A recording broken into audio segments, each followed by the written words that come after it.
All right, so I promised we'd start up at 9:30. It's 9:25. We're going to start again anyway. So for those of you that were here early, you did the negotiation. For those that arrived late, I'll just kind of describe what just happened. So we had two separate, so this was made to be like an interactive sort of thing. We have two separate parties with competing interests, and they actually just got together and negotiated. Well, they met in a bar and found out they were negotiating. So the scenario was you have one company, or one party who needs 4,000 of a certain type of tobacco plant in order to fulfill some contracts to make some cigars. You have another party, the opposite party, who needs 4,000 of the exact same plant to make some textiles. That's the only information that people know. So I need 4,000 of the plant, you need 4,000 of the plant. The problem is there's only 4,000 of the plant available. So either party, either somebody gets all 4,000 and they win, or the other person gets 4,000 and they win, or there's an impasse and we don't actually have a negotiated agreement. There's a kind of a built-in trick here, though, which is learning about the part of the plant that the other person actually needs. And so where was your, so these guys actually were here, they negotiated. What was your like aha moment when you realized, oh, wait a minute, this is not just 4,000 plants that I need and you're going to lose and I'm going to win, but we can actually work together here? Well, I needed the SAEM, he needed the lead. It was like real easy. I would rather have the lead, but yeah. So I only needed. You know, he needs a different part of the plant than I did. So I'm not going to fight him for it. Right. If he can agree to me, then I can cut my cost in half, and we can both walk away. Perfect. How did you arrive at that, though? Like, what was the manner by which you found out about his interests and not just his kind of position of I need 4,000 plants? Well, I asked him what he needed the plants for. He said because he's making cigars in Latvia, and I told him, well, I needed the textiles. We should work together instead of against each other and combine our resources, and we'll be sure to. Okay. Okay, perfect. So, debrief. All right, yeah. So the objectives, which I purposely withheld because it would skew things.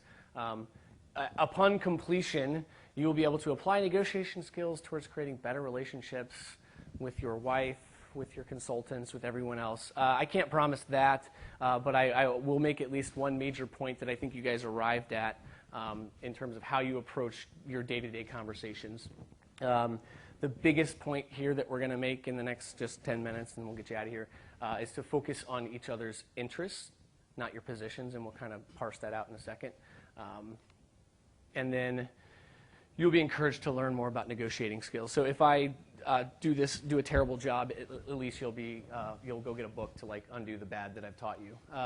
So why this like Cuban tobacco example?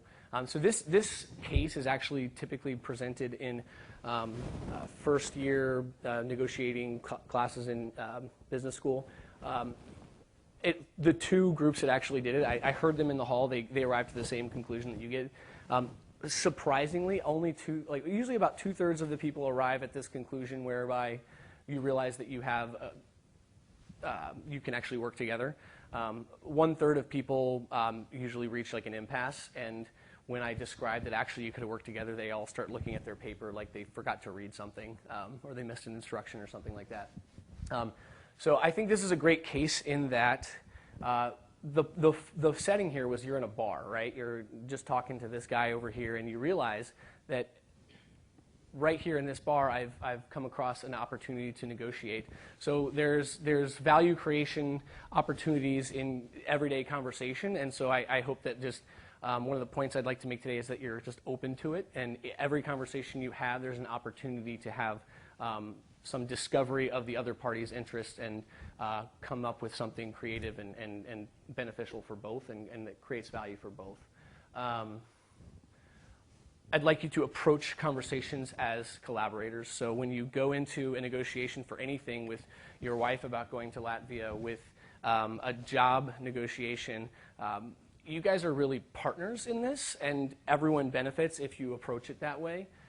You're not truly a competitor. Now, there are always going to be negotiations where it feels more like you're butting heads and your competitors, but I think it's important to approach them and try to understand the other person's values. And then I mentioned the value of perspective taking is to really try to put yourself in their shoes and understand what's important to them. So the biggest point, and the whole point of this case is really when you approach a negotiation, it's about focusing on people's interests and not their positions. And what does that mean? So in this particular case, right, so we had Labdien Enterprises and El Jefe Enterprises. And if you focus just on the interests, or sorry, the positions, my stated position is I need 4,000 plants. And I want to make money or not lose money. But when you actually ask why and dig into things, what you find is the answer that you guys came up with, which is it's not that each person is interested in 4,000 plants. It's that I'm interested in this part of the plant. I'm interested in this part of the plant. Some classic examples that we like to use, and you'll hear in a standard negotiation course, it's kind of the rind and the juice example. So there's two children quarreling over an orange, right? So one girl wants the whole orange, this other girl wants the whole orange. What's the equitable way to distribute this one orange? Cut it in half. Each person has an orange, half an orange, right? But if you actually ask them, why do you want the orange? One girl says, well, I want the rind because I want to make some fragrance stuff. And the other one says, well, I want the juice because I want to make some orange juice. And so if they had actually asked why each other wants the orange, they would have discovered that indeed they could each have a whole of the thing that they want. And so it's important to ask why anytime you have a conversation. And so the takeaway here is, how do we get there? And it's just asking why. And so you guys had this conversation. Within 5 minutes, you realized it's not that I need the same plant, it's that I need this part. And it's because you took the time to ask the other person, what exactly is it that you want? What do you value from the plant? And what are your actual interests? If you instead just focus on your position of I need the plant or I need the orange, you're going to entrench yourself and you're not going to find the optimal solution. The other thing that I want you guys to take away from today is if you approach everything as distributive, and by distributive I mean thinking that everything is kind of a fixed pie scenario, you're also going to lose. So the reality is things that seem like a fixed pie are not necessarily a fixed pie. A good example for, if I had more residents here today, would be your next contract negotiation, right? Salary is X. That seems very distributive. And by distributive, again, it's fixed pie, whereas integrative is larger than the sum that you could have had before you got together. So maybe your salary is fixed, but there's always something that you can negotiate for, right?